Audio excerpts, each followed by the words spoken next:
मृत्यु के बाद मृतक की आत्मा यमलोक पहुंचती है, लेकिन इस यात्रा में जीवात्मा को 47 दिन का समय लगता है।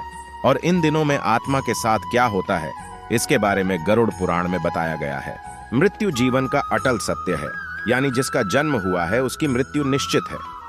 पृथ्वी पर आए हर एक जीव को इस लोक को छोड़कर जाना पड़ता है। भगवान कृष्ण ने भी गीता उपदेश में आत्मा को लेकर कहा है कि शरीर नश्वर होता है और आत्मा अमर होती है, यानी मृत्यु के बाद शरीर भले ही नष्ट हो जाता है, लेकिन आत्मा जीवित रहती है।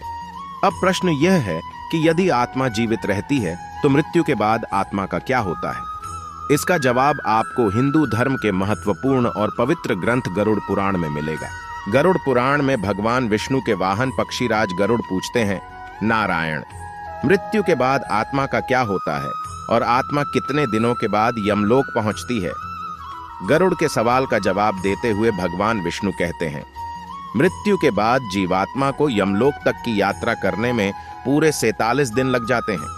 इन 47 दिनों के दौरान उसे कई तरह की यातनाओं का भी सामना करना पड़ता है।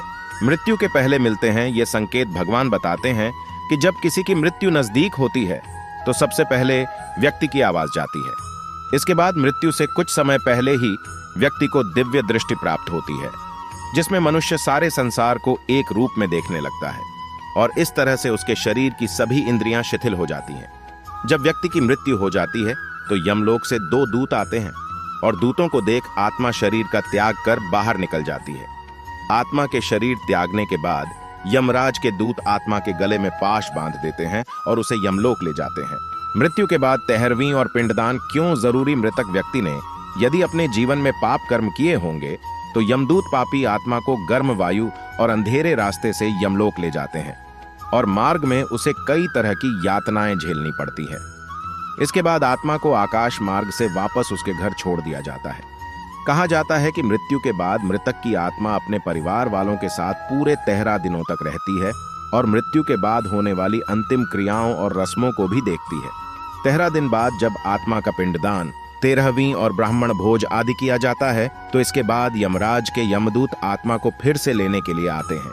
इसलिए हिंदू धर्म में किसी की मृत्यु के बाद 13वीं और 10 दिनों तक पिंडदान करना जरूरी माना गया है, क्योंकि इससे आत्मा को यमलोक तक की यात्रा करने के लिए शक्ति मिलती है।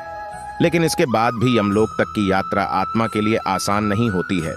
मृत्यु के बाद के वो 47 दिन, जब 13 दिनों के बाद यमदूत आत्मा को यमलोक ले जाने के लिए आते हैं तो आत्मा को सबसे पहले वैतरणी नदी पार करनी पड़ती है। इस नदी को गंगा नदी का ही रौद्र रूप माना जाता है। यह नदी लाल रंग की होती है क्योंकि इसमें आग की लपटें निकलती रहती है।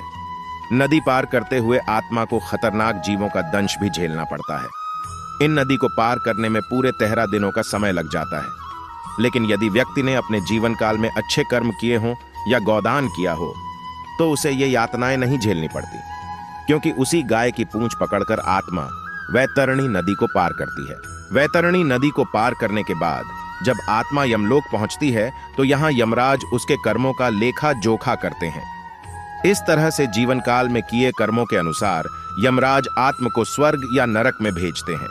इसलिए व्यक्ति को अपने जीवन में हमेशा अच्छे कर्म करने चाहिए, क्योंकि अच्छे कर्मों का फल न सिर्फ जीवन बल्कि मृत्यु के बाद भी मिलता है। मृत्यु के बाद आपके कर्म ही आपके साथ जाते हैं।